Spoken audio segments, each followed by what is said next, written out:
verses 1 through 22. Say ye unto your brethren, Ammon, and to your sisters, Rumaha, plead with your mother, plead, for she is not my wife, neither am I her husband. Let her therefore put away her whoredom out of her sight, and her adulteries from between her breasts, lest I strip her naked, and set her as in the day that she was born, and make her as a wilderness, and set her like a dry land, and slay her with thirst. I will not have mercy upon her children, for they be the children of whoredoms, for their mother played the harlot. She that conceived them hath done shamefully, she said, I will go after my lovers that give me bread, and my water, my wool, and my flax, my oil, and my drink. Therefore, behold, I will hedge up thy ways with thorns, and make a wall, but she shall not find her paths. And she shall follow after her lovers, but she shall not overtake them. And she shall seek them, but shall not find them. Then shall she say, I will go and return to my first husband, for then was it better with me than now. For she did not know that I gave her corn and wine and oil, and multiplied her silver and gold, which they prepared for Baal. Therefore will I return and take away my corn in the time thereof, and my wine in the season thereof, and will recover my wool and my flax given to cover her nakedness. And now will I discover her lewdness in the sight of her lovers, and none shall deliver her out of mine hand. I will also cause all her mirth to cease, her feast days, her new moons, her Sabbaths, and all her solemn feasts. And I will destroy her vines and her fig trees, whereof she has said, these are my rewards that my lovers have given me. And I will make them a forest, and the beasts of the field shall eat them. And I will visit upon her the days of Balaam, wherein she burned incense to them, and she decked herself with her earrings and her jewels, and she went after her lovers and forgot me, saith the Lord. Therefore, behold, I will allure her and bring her into the wilderness, and speak comfortably unto her. And I will give her vineyards from thence, and the valley of Achor for the door of hope. And she shall sing there, and in the days of her youth, as in the days when she came up out of the land of Egypt. And it shall be at that day, saith the Lord, that thou shalt call me Ishi, and shalt call me no more Baalah. For I will take away the names of Balaam out of her mouth, and they shall no more be remembered by their name. And in that day I will make a covenant for them with the beasts of the field, and with the fowl of heavens, and with the creeping things of the ground. And I will break the bow and the sword and the battle out of the earth, and I will make them to lie down safely. And I will betroth thee unto me forever. Yea, I will betroth thee unto me in righteousness, and in judgment, and in loving kindness, and in mercies. I will even betroth thee unto me in faithfulness, and thou shalt know the Lord. And it shall come to pass in that day, I will hear, saith the Lord, I will hear the heavens, and they shall hear the earth. And the earth shall hear the corn, and the wine, and the oil, and they shall hear Jezreel. Who would like to hand out the handout for me? Got two of them. All right. Cool. Why don't you get out there? All right. There are handouts coming around. One of the handouts deals with our Torah text for today. What I sent out yesterday, for those of you on the list, was what we had talked about briefly last week, which was looking at eschatology in the Hebrew Scripture, looking at those phrases within the Hebrew Scripture that are clues to the end time. And the two phrases are V'yom Ahu, in that day, and Acharit Yamin, the end of days. So those are two phrases that are used throughout the Scripture to speak and clue us in that whoever is writing is going to talk about the end of the future, the distant future, or even maybe the near future. So I sent that out yesterday. But I didn't want to overburden, so I didn't send out the handout today that goes with the text for the Midbar. We are now in the book of Numbers. The book of Numbers is undoubtedly the book where we find more rebellion against the leadership of Israel than any concentrated book. If you take the concentration of the book, It's one rebellion after another throughout the whole book. We'll get to see more of that as we work through it. Well, things to look forward to. In the handout I've given you, go to the page that says the opening lines of Midbar. The opening lines of Midbar in the wilderness alert us to the chronological sequence the Torah will use from here on out. Adonai speaks to Moshe, quote, on the first day of the second month. From the time of the Exodus onward, the Hebrew scripture reckons the months according to the commandment that Nisan should be counted as the first month. Our text opens on Rosh Chodesh Iyar of the second month. According to Exodus 40:17, the tent of meeting had been completed 1 month earlier. The first anniversary of the Exodus had just occurred, and Israel had celebrated her second Pesach, the first one in remembrance of the Exodus. Now I want to skip down to the third paragraph. With regard to the census, notice that the number given of all the tribes, males 20 and years and up, was 603,550. This is the very same number recorded in Exodus 38:26 of the census taken 7 months earlier, before the tabernacle began construction. How did the exact same number occur in both places? Were there not births and deaths in the intervening months? Perhaps this exacting number at this critical juncture in Israel's journey was designed to show them that God would miraculously maintain their numbers regardless of the circumstances.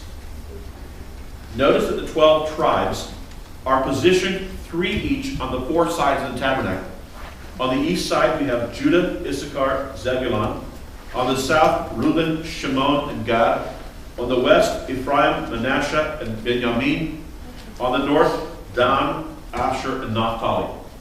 By positioning the tribes in order around the tabernacle, the subtle message is that the center of each tribe is the presence of God. God was not going to be the center physically of the nation, but spiritually as well. Each time the nation moved and set up camp, they would have a physical reminder that their life was to be centered on God. Now I'm going to skip to the last paragraph on this particular, yes. Have you noticed that the aerial view of this forms a cross? Yeah, it does, yeah. I've seen that. I've seen schematics of that, so it's very, very fascinating. With the idea, this comes from our text today, with the idea of organized priesthood in our thinking, let me fast forward to the 4th century AD. By the time of the 4th century, we have in place a Roman Catholic papacy and men calling themselves priests who were not connected to the Levites. Ultimately, the role of the high priest was hijacked by the Pope, who believed himself to be the vicar of God, allowing him to speak ex cathedra. Anything the Pope said became canon law on par with or above the Scriptures. In the 15th century, a Reformation took place in part as a direct reaction to the control of the papacy, had over the people. Out of this Reformation, and in reaction to the Pope, emerged the doctrine known as the priesthood of all believers. There is only one problem with the doctrine of the priesthood of all believers. It has no biblical foundation. The primary text used to assert this doctrine is 1 Peter 2:9. But it should be noted this text is a quote from Exodus 19:5 and 6. Every Israelite had access to God through prayer and in coming to the tabernacle and temple, but the Levites still had duties and responsibilities that were unique and exclusive to their role as priests. The only one who had access to the most holy place was the high priest, and the Levites were necessary to assist the one bringing an offering to the tabernacle. The doctrine of the priest of all believers was initially taught to combat the erroneous teaching of the Catholic Church. Unfortunately, this doctrine has undermined the work and role of Yeshua the Messiah, who came as a priest to offer himself as our sacrifice, and whose role as high priest has him making intercession for us. What need do we have of a high priest if we ourselves enter the most holy place? It is in the priesthood of Yeshua and him alone that we have access to the Father. So, you'll hear this thing, we're not all priests. No, we're not all priests. Only the Levites are priests. Okay? So, it was a church reaction. It was a Reformation reaction to the papacy. And we're going to see in just a moment here that this doctrine came in because it was a reaction to what Rome was doing. Okay, so I'll show you that in just a moment. But on the other side, they went away from the Levites and went more rabbinic. Yes, and on the Jewish side of things, they went with the rabbis, and the rabbis weren't connected to the Levites. So both groups This way. went skewed because they got away from the God-ordained people that were supposed to be the ones teaching the people. We'll see that in just a moment. The ones that were supposed to teach the people the Torah were the Levites. It's pretty clear in the text that that's the case. Yes. I think they were also of the Nicolaitans who Jesus hated. They sought to control people. Yeah. And so what I'm saying is that both sides, both your Gentile side, went with Catholicism and the papacy and a priesthood. Then you had the rabbinic side that got rid of the Levites in a sense, or pushed them to the margins. And again, the rabbis become the ones who everyone is supposed to listen to. Yes. I find that interesting that you made the comment that while the Pope, if he made a comment, it was canonized, it was considered above Scripture. Same thing with the rabbis. They've also said that if a rabbi says something, even if it contradicts Torah, it is still to be accepted. Both were running a lot of parallel approaches to things. So it's very interesting how that if you watch the parallel lines, both are saying a lot of the same things. Yes. But Yeshua wasn't a Levite, I agree. so how is he the high priest? Because you have a Father in heaven who is seated on a throne, and because we have to understand that there's two concurrent temples running. This comes from the book of Exodus, where it says that God gives Moses the tavnit, the pattern. So there's a temple in heaven and there's one on the earth. The temple in heaven, he is the high priest. Temple on earth, no, he's not. You're right. He's from the tribe of Judah. He's a king. Comes from the kingly line. But it's in the heavenly realm. Again, we have two concurrent kingdoms and running it at the same time. Levites are from his tribe. Huh? Levites are from his tribe. Yes. Yeah, well, the Levites in a sense are from his tribe. They have a spiritual kingdom and an earthly kingdom. Yeah, you can make that argument as well. Good point. Yes. Everybody seems to miss the fact that when Mary went to John the Baptist's mother, she went to visit her cousin. Yeah. Right. That therefore makes Yeshua a Levite Yep. No. by definition. He had Levite blood in him. He does have Levitical blood in him from the mother's side. Not from his father's side. Obviously, his father's not even involved. From the side of Miriam, yeah, Zacharias is a priest and a Levite. So he does have it on his human side from Mary. Yes. And Elizabeth, Zacharias' wife, was also a Levite. Yes, correct. Well, the Levites were supposed to marry Levites, so yeah. What's the meaning of us being kings and priests in the book of Revelation? Where does it say that? It says that we'll make us kings and priests. Yeah, I'd have to go. I'd want to look at the context before I commented, but yeah, I need to look at the context. Well, and I will. Let me do that. But bottom line is, I'm saying that from the biblical texts all the way through, the ones who are to educate the people are the Levites. That was who God ordained to educate. Now, what we did was we said on the Gentile side, we said, well, let's have the Pope and the priest, and they'll educate the people. On the Jewish side, you said, well, let's get rid of the Levites and let's have the rabbis. So both sides got away from the God-ordained individuals that were supposed to study, learn, and then teach. Yes. On the Jewish side, wouldn't that be in part because of the destruction of the temple? They didn't have a priestly organization anymore because of the lack of a temple? Would that be part of it? Yeah, I mean, I suppose that, yeah, to be sure that the destruction of the temple in 70 AD caused dispersion of the Levites and some other issues, but we even find that before the destruction of the temple, there was the beginnings of marginalizing. You see this with Paul. Exactly. You see this with the fact that the temple itself, the Hasmoneans are coming in, and they're not Levites. Who control the temple. Then you see this, the Paroshim, the Pharisees, and they're not Levitically connected. The only ones that were Levitically connected were, ironically, were the Zadokim, the Sadducees. They were connected to the Levites, but they died out over time. So they were dispersed and died out, and so the vacuum was filled by the Paroshim, and that's who then became the primary teachers. Yes. I've heard more than one or two Messianic teachers now talking about they're taking the kings and priests line and saying that if you're a believer in Yeshua, you are now you're a priest of the order of Melchizedek. Anything you've heard to that? Yeah, I mean, I've heard that, those thoughts. I just don't find any support for that in the biblical text. That's an interpretation. It's highly interpreted. I mean, to me, it goes way beyond what the biblical text would allow us to say regarding, where that puts us with regards to new birth. Yeah, new birth, but not new status regarding that particular issue. All right, so take the handout I gave you. Oh, sorry, another question. Okay. Oh, no, Okay. I comment on this that, Yeah. another Mormon note, but that's actually one of the priesthoods that every male over 18 Yeah. supposedly gets is that Melchizedek. Right, and by the way, we've said this before. It was interesting, I had 2 Mormon missionaries, ladies, at my door this week. I always have fun with them. Always have a good time. And you'll notice that every group has to have an alternate holy book.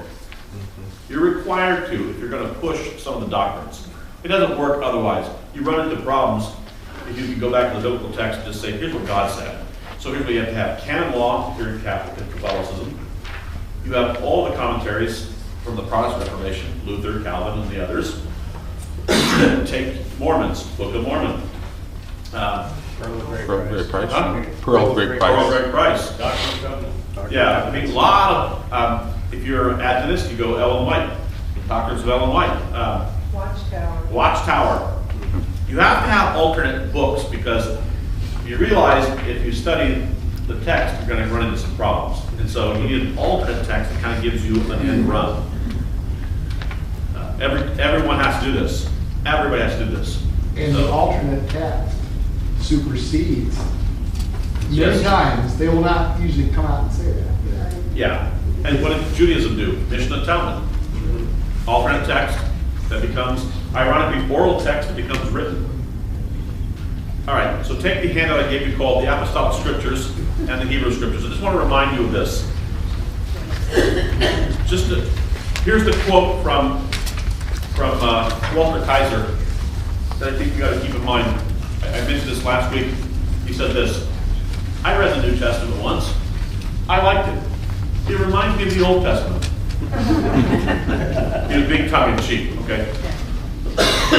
Listen to this. Now, I who give said you that? Walter Kaiser.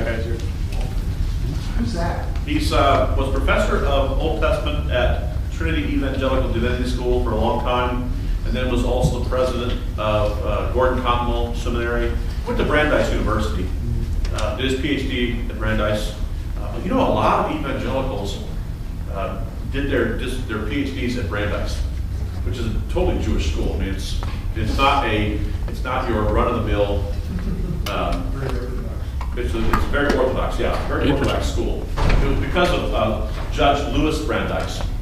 Okay, he was a Supreme Court justice, so the school was founded in his honor, and many evangelicals who want to study ancient Near Eastern literature and Semitic languages and the like, they have some of the best props in the world.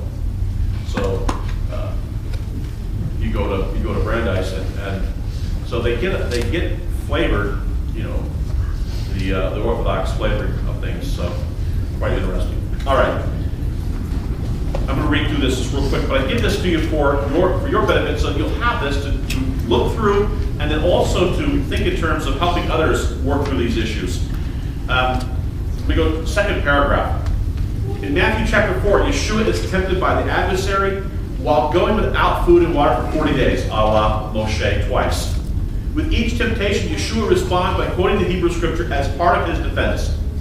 Yeshua, as the Son of God, could have created his own unique replies, but chose rather to use the Hebrew scriptures. If these scriptures were irrelevant or outdated, as some assert, then why would Yeshua appeal to this as the answer for Satan's temptation? For Yeshua, the Hebrew Scripture, must have had ongoing authority and validity in his thinking, or he should have chosen a different line of argumentation. 3. Within the book of Acts, it becomes clear that the Apostle Paul continued to live a life of Torah obedience, while coming to the conclusion that Yeshua was the Messiah. So one might ask, did Paul give up on the authority and validity of the Hebrew Scripture upon acceptance of Yeshua as the Messiah? In order to answer that question, one must look no further than Paul's commendation of the Bereans in Acts 17:11. The Bereans, we are told, listen to the teaching of Paul and then check them against the Scriptures. But what were the Scriptures? They used to check and make sure Paul's theology was on the mark. The only Scriptures considered authoritative for the faith and practice of the believing community was the Hebrew Scripture. The litmus test for accepting or rejecting what Paul had taught was to compare it with the Hebrew Scripture, and in fact, Paul had no problem with this as he expected his teaching to line up with the Hebrew Scripture. Next paragraph. Within the text of the Apostolic Scripture, we find two phrases that reveal much about the thinking of the Hebrew Scriptures in the minds of the early believers. The first phrase is Moses and the prophets, and the second is the Torah and the prophets. Both of these phrases are merisms that encapsulate all the Hebrew Scripture. While we could comment on many of these, we will focus on just one for now. In Matthew 5:17 through 19, Yeshua claims he did not come to abolish the law and the prophets, and goes on to say that anyone who breaks a commandment or teaches others to break a commandment will be considered least in the kingdom. I encourage the reader to look up the other references I have listed out for you, and I give them there to you.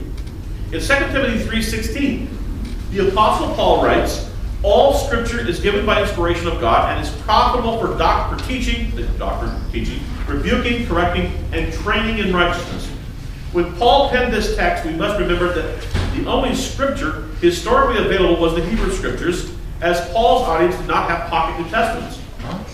The Hebrew Scriptures are profitable and valuable in every way. And for many reasons, as Paul lays out in this text, how can something God-breathed and profitable be abolished or no longer necessary? And finally, we know that the Apostle Paul appealed to the Hebrew Scriptures as the foundation for his authority. In Deuteronomy 25:4, we have an obscure verse that reads, I love this verse, do not muzzle the ox while it's treading out the grain.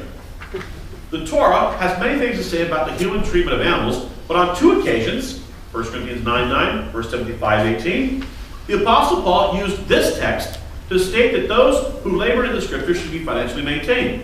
If the Torah had been replaced, abolished, or is no longer of any consequence, then how can Paul base his argument on that command? It is time for those who call themselves believers in Yeshua to once again take seriously the Scriptures that he authored and that he thought were relevant and authoritative.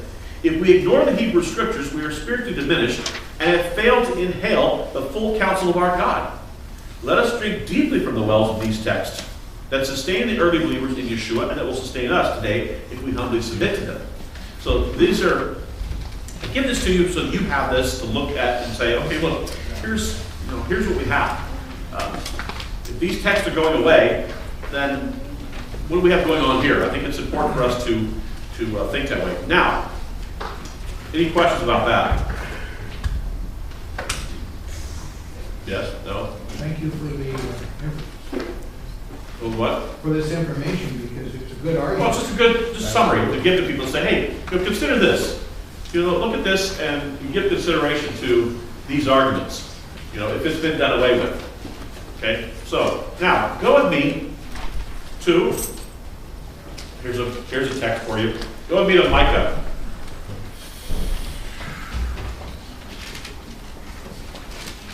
Micah.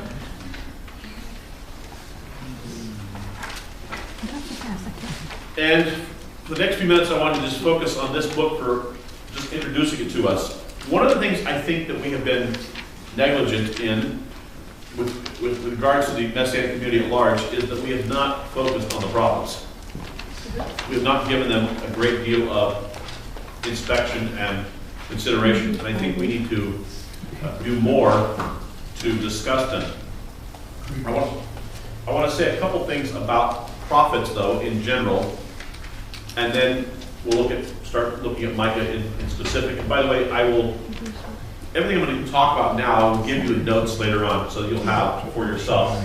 So you don't have to necessarily write all this down. I'll put all this into a format for you. First of all, the role of the prophet.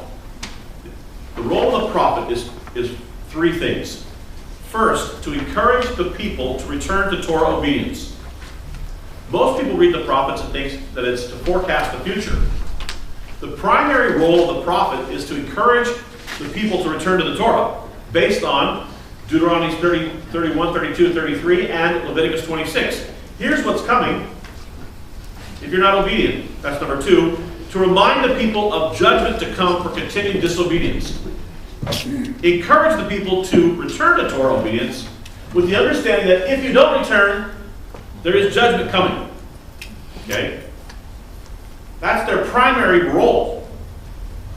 Now, there are times where they do give us insight into near and distant events that are take place. However, here's the difficulty with the prophets. Imagine yourself standing on a mountain peak for a moment. You're standing on a mountain peak. If you look across the mountain to the other mountains in the range, it looks as if from the mountain peak you can reach out and touch the top of the next mountain. If you just were to reach your hand out, the perspective is you could just reach out and touch the next mountaintop. Although the truth is, the next mountaintop is separated by 20 or 30 miles. There's a huge valley between, but the perspective you have from that vantage point looks like it's just right there.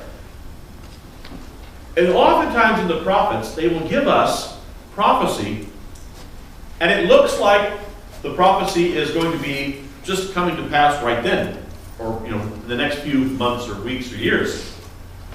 And oftentimes the prophecy is actually distant. So the difficulty is they give us near prophecy, things that are going to happen in the near future, and things that are going to happen in the distant future. All in the same book. And we have to unravel what's going to happen in the near future, what's going to happen in the distant future. That's why I gave you the handout on the phrase Biyom Hahu, in that day, and the phrase Akarit Yamim, at the end of days, to say these are clues that we're now moving to eschatological discussion. The prophets are going to tell us what's going to happen at the end of days. The prophet, the role of the prophet is to be a prosecutor bringing an indictment against the people on behalf of God, the judge. The prophet is the prosecutor that says, these are the things you have done. This is the case that God has against you. You have not been doing this or this and this, and you have been doing these things that you should have been doing, and this is God's case against you. Okay?